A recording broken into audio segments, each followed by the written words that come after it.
Hello students, आज हम periodic classification of the elements का लेक्चर 10th देखने वाले हैं। इसमें मैं आपको इलेक्ट्रॉन गेन एंथैल्पी का पार्ट बी पढ़ रहे हैं। हम इलेक्ट्रॉन गेन एंथैल्पी क्या होती है हमने लास्ट लेक्चर में पढ़ा था। Electron gain enthalpy means what? It is the amount of energy required और released when one electron is added to the outermost orbit of an isolated gaseous atom, उसे हम इलेक्ट्रॉन गेन एंथैल्पी बुलाते हैं। Electron gain enthalpy energy release भी हो सकती है, energy required भी हो सकती है। इसीलिए ये प्रोसेस एंडोथर्मिक भी हो सकती है, एक्सोथर्मिक भी हो सकती है, depending on the type of the atom in which you are going to add the electron. Now last lecture में we have discussed about the factors on which the electron gain enthalpy depends. Now in this lecture we are going to see about the important trends of electron gain enthalpy, as we have already discussed the variation of electron gain enthalpy in periods and in group in the last lecture. So अब हम important trends देखेंगे। First है halogens have the highest negative electron gain enthalpy. Now let's see why halogens have highest electron gain enthalpy in their respective periods. As what are halogens? Group 17 is called as halogen family: fluorine, chlorine, bromine and iodine. Astatine is a radioactive element, so we are not going to discuss about that. So fluorine atomic number 9, chlorine atomic number 17. Electronic configuration 1s2, 2s2, 2p5.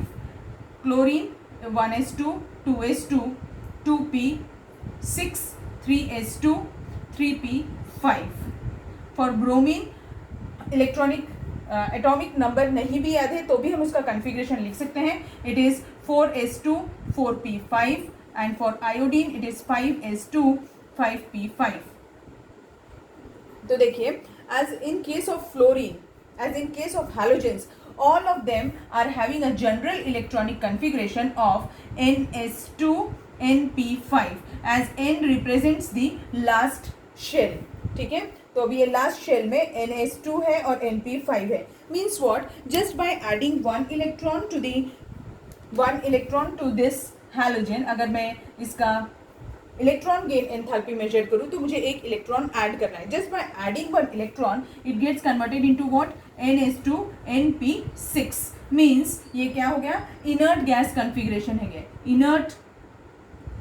Inert gas configuration means it is stable. as this it is they are fulfilled, the orbital is fulfilled, means that the compound means that atom is stable.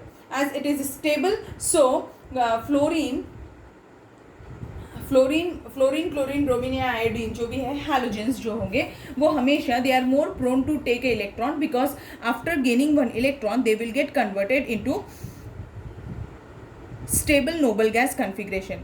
इसीलिए they have a very strong tendency to attract the electron. As they have a very strong tendency, as I have already explained you, जब किसी element को बहुत ज़्यादा strong tendency होती है electron attract करने की, तो क्या होगा? Electron will run and it will shift into its, it will get into its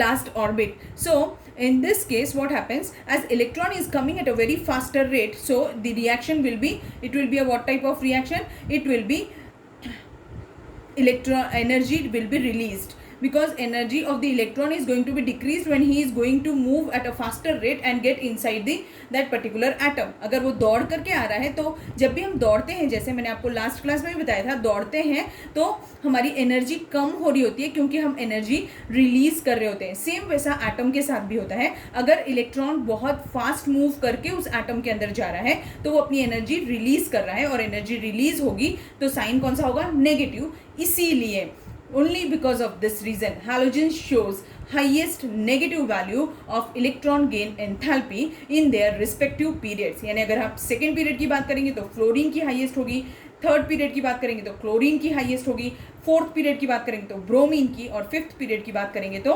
iodine की. ठीक है, so this is all about the first point, that is why halogens shows highest negative value of electron gain enthalpy in their periods.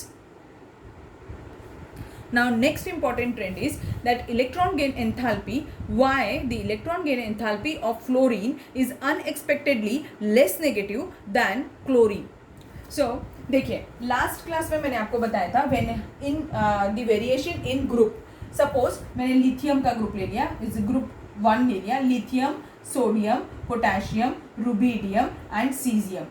So francesium again it is a radioactive element, so we are not going to discuss about that. तो lithium, sodium, potassium, rubidium और cesium में क्या होता है, इसमें 2s1, 3s1, 4s1, 5s1, 6s1 ऐसा होता है. तो मीन्स साइज इंक्रीज हो रहा होता है. Therefore as the size increases, when we move from top to bottom in any group, electron gain enthalpy decreases. Because इसमें electron because it is very difficult to add a electron in such an atom which whose size is very large. As in case of cesium there are 6 shells, means itself the nucleus of the cesium is not going to attract the electron of its own, that is which is present in the 6s1, but now we are going to add one more electron in the 6s. So how it will be possible to attract that electron? Therefore it is difficult to add an electron here, so its value is it decreases. So electron gain enthalpy, whenever we move from top to bottom in any group, electron gain enthalpy decreases, its negative value decreases. ठीक है. Now let's see about the halogen family. So in case of halogen family, what happens, as what you are going to do here, if I am going to add electron in fluorine, as in case of fluorine, as this shell, this is the nucleus of fluorine, this is the first shell and this one is the second shell. As in the first shell there are only 2 electrons, so they can be kept like this. As in the case for second shell में कितने electrons है, देखिए 5 + 2 7 electrons है, 1 2 3 4 5 6. अब now one more electron, 7. There are 7 electrons in its second shell. Now I am going to add one more electron to this shell. What will happen? If I am going to add one more electron to this shell, what will happen? As it is difficult to add this electron, because in case of fluorine, as you are going to add the electron in the second shell, and the second shell its size is less, as it is smaller in size, so what will happen? This electron will face repulsion from this electron as well as from this electron, means this electron is also negatively charged, this electron is also negatively charged, and the incoming electron is also a negatively charged species. Because of the lesser space, what happens? They shows the electronic repulsion, and it is very difficult to add the electron in case of fluorine.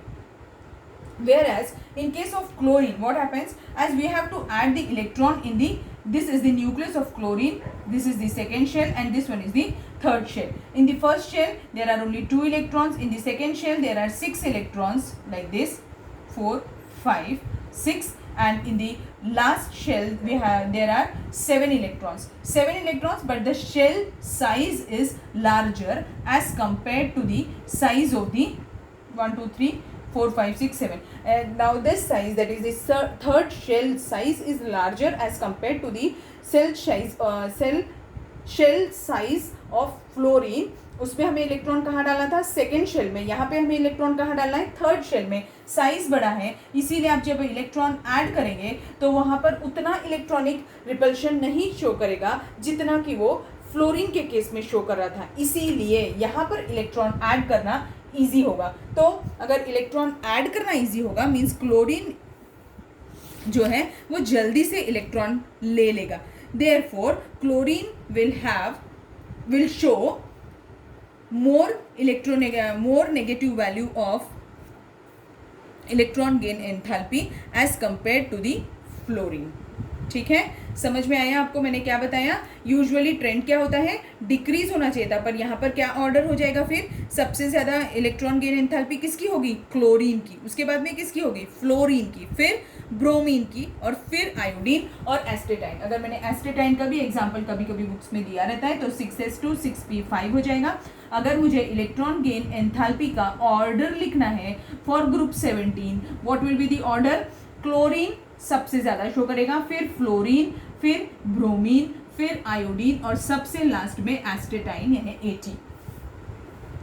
ठीक है, बहुत important है, बहुत बार paper में इस पर question होता है. Usually students fluorine, chlorine, bromine, iodine यही ऑर्डर फेज लिख कर आते हैं, जबकि एक्चुअल ऑर्डर क्या है? This one is the usually the expected order. Fluorine will show the most highest value of electron gain enthalpy because of the reason that कि whenever we move top to bottom in any group,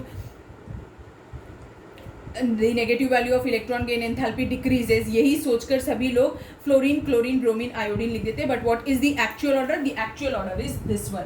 अब आपको meaning समझ में, आपको difference समझ में आ गया है क्यों है ये actual order. Only because of the size, and size छोटा होने की वजह से वहां पर क्या है, इंटर इलेक्ट्रॉनिक रिपल्शन ज्यादा है. याद रखिएगा वर्ड क्या यूज किया है, because of its smaller size fluorine shows more inter electronic repulsion. Now, next very important point, that the electron gain enthalpy for the noble gases are positive. ये positive value होती है. Whereas for beryllium, magnesium, nitrogen and phosphorus it is almost zero. Now let's see what is the reason behind it. In case of noble gas, example neon, its atomic number is 10, its electronic configuration is 1s2, 2s2, 2p6. Now let's see, इसमें क्या हो रहा है कि इसका जो last shell है it is completely filled. Now if you want to add the electron to this, the electron will be added in the third shell.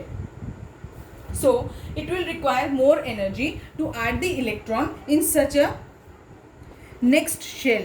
So as it is not having any type of attraction for the nucleus, therefore the electron is to be added forcefully in that. So the electron gain enthalpy of noble gases are positive.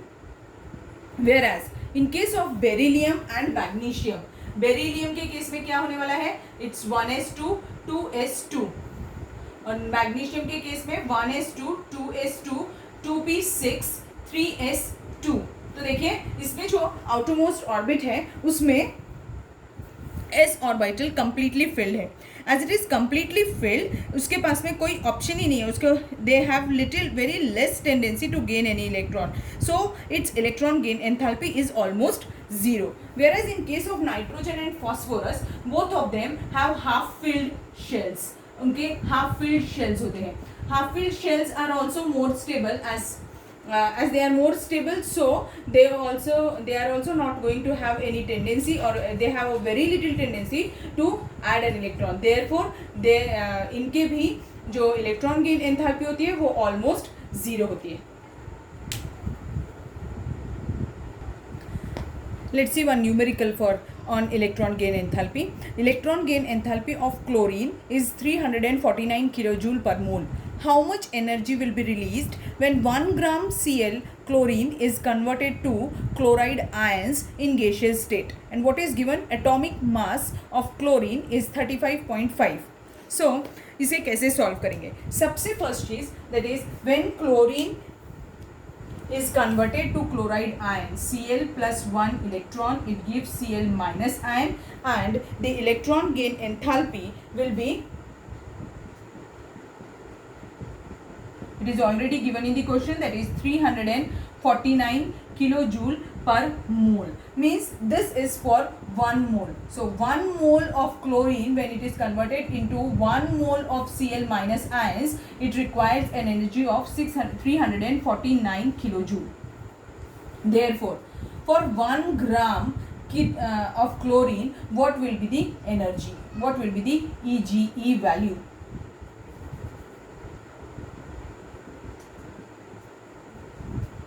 EGE.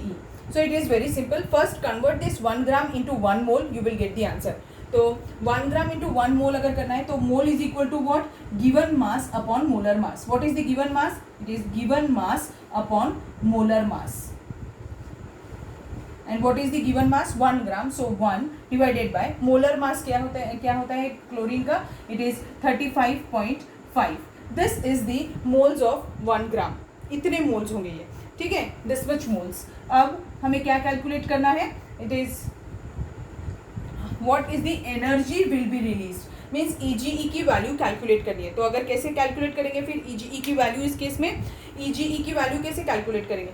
1 मोल के लिए इतनी होती है तो 1/35.5 के लिए कितनी, ऐसे होगा ना. तो 1 मोल के लिए कितनी वैल्यू होती है? 349 किलोजूल. देयरफॉर 1/35.5 मोल के लिए x. So x is equal to what? x is equal to 1/35.5 multiplied by 349। तो जो भी आंसर आएगा उतने किलो जूल एनर्जी रिक्वायर्ड होगी। और इसका आंसर कितना आता है? It's answer is 9.83। So the answer is 9.83 kilo joule. ठीक है, बहुत ही सिंपल मेथड है सॉल्व कैसे किया देखा। जैसा हमने आयनाइजेशन पोटेंशियल के लिए एक न्यूमेरिकल किया था, सेम वैसा ही न्यूमेरिकल हमने लिया है। Such type of questions are asked on EGE, जैसे which will have more negative value of EGE. First is oxygen और फ्लोरीन, किसका ज़्यादा होगा? Obviously ऑक्सीजन और फ्लोरीन में किसका ज़्यादा होगा? फ्लोरीन का। क्यों? Because the electronic configuration of oxygen is what? 1s2 2s2 2p4, and whereas for chlorine it is 1s2 2s2 2p5। Means इसको एक इलेक्ट्रॉन मिलने से fluorine, if it accepts one electron, it will become a noble gas, its electronic configuration will become same as noble gas configuration. So fluorine is more prone to accept an electron as compare to oxygen, and oxygen is more prone to give an electron, because after giving one electron he will attain a half filled electronic configuration which is more stable as compared to the present one. Now out of fluorine and chlorine, ये अभी हमने पढ़ा था, chlorine का ज्यादा होता है। Why? Because of inter electronic repulsion. Fluorine shows lesser value of inter electronic repulsion.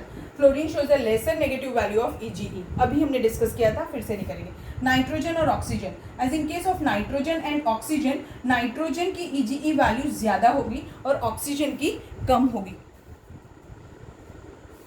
Sorry, I had written wrong, that is oxygen की ज़्यादा होगी और नाइट्रोजन की कम होगी। वैसे भी हमने अभी पढ़ा था कि नाइट्रोजन की ऑलमोस्ट जीरो होती है। क्यों? क्योंकि इसका कन्फिग्रेशन क्या है? NH2NP3 है, यानी अगर मैं इसको लिखूँ एक्चुअल में तो 2s2 2p3 है। ये हाफ फील्ड है, इसीलिए इसको इलेक्ट्रॉन की तो ज़रूरत ही नहीं है, तो वो लेगा भी नहीं।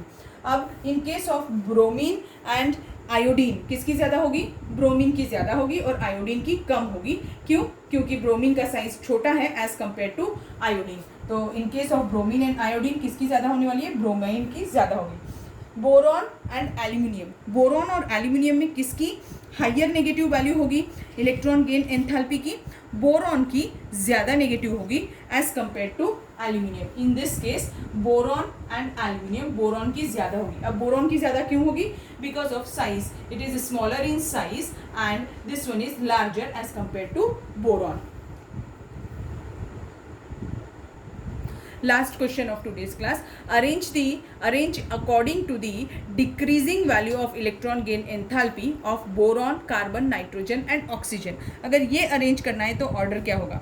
अब देखिए, सबसे कम वैल्यू किसकी होगी? सबसे कम वैल्यू ऑक्सीजन की होगी, क्योंकि उसे तो इलेक्ट्रॉन लेने में कोई इंटरेस्ट ही नहीं है। उसकी सॉरी, क्वेश्चन गलत फ्रेम कर दिया मैंने। यहाँ पर आपको लिखना है decreasing order of negative electron gain enthalpy. Decreasing order यानी कि हमें हाईएस्ट वाले को पहले लिखना है और सबसे कम वाले को सबसे लास्ट में लिखना है। तो सबसे ज़्यादा वैल्यू किसकी होगी इलेक्ट्रॉन गेन एंथैल्पी की? ऑक्सीजन की सबसे ज़्यादा होगी। उसके बाद में किसकी आएगी? कार्बन की, फिर बोरॉन की और फिर नाइट्रोजन की। ऑक्सीजन की इसलिए क्योंकि वो तो इलेक्ट्रॉन लेना नहीं चाहता है, उसे तो इलेक्ट्रॉन देने में इंटरेस्ट है, फिर इसीलिए ऑक्सीजन। फिर उसके बाद में कौन हो जाएगा? कार्बन, फिर कौन आएगा? बोरॉन, और फिर कौन आएगा? नाइट्रोजन। बोरॉन आपको पता है बोरॉन में कैसा, नाइट्रोजन हाफ फील्ड होता है, ये हाफ फील्ड है। और फिर बोरॉन के केस में क्या कन्फिग्रेशन है? इसका एटॉमिक नंबर 5 है, तो 2p1 आ रहा है यहाँ पर, तो ये भी इलेक्ट्रॉन लेगा बट उसकी टेंडेंसी कम रहेगी। कार्बन इसका 2p 1s2 2s2 6 होता है इलेक्ट्रॉनिक कन्फिग्रेशन, 1 2 3 4 5 6, 2p2 है, मीन्स एक इलेक्ट्रॉन ले लेगा ये जल्दी से, क्योंकि इसे हाफ फील्ड इलेक्ट्रॉनिक कन्फिग्रेशन मिलने वाला है उसके लिए, इसलिए। और वैसे भी नाइट्रोजन जो हाफ फील्ड है इसका ऑलमोस्ट इक्वल टू 0 होता है, तो कार्बन के केस में ज़्यादा होगी और ऑक्सीजन की तो सबसे ज़्यादा होगी, क्योंकि it is more closer to the fluorine. ठीक है, so this was all about the today's class. Thank you. Practice करिए, और क्वेश्चंस भी NCERT टेक्स्ट बुक में दिए हुए हैं, अगर आपको कोई डाउट होगा तो आप पूछ सकते हैं। Thank you.